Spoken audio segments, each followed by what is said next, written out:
Şimdi başka bir tatlı yaparken kenarlarda artan yufkalarımız vardı. Onları değerlendirmek için de kızartıyoruz.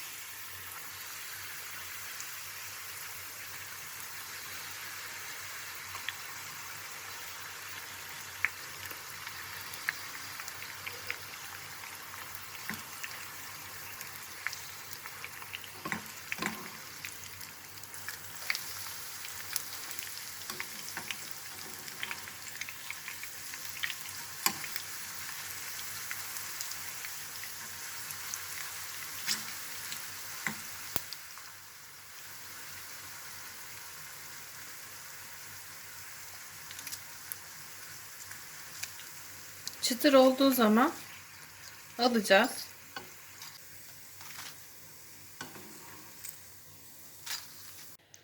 Bunların üzerine pudra şekeri serpilecek.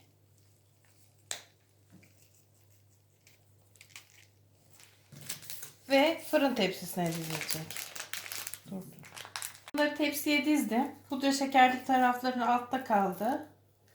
Bir de diğer taraflarına pudra şekeri serpiyorum. Diğer yufkalarla da tepsinin kalanını dolduracağım. Daha sonra da 180 derecedeki fırına koyacağım.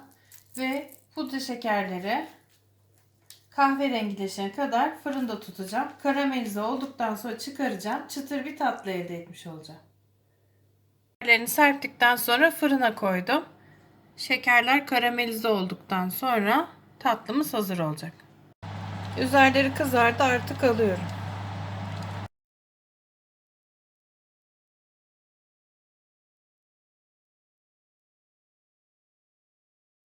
Bunu böyle kıtır kıtır da yiyebilirsiniz.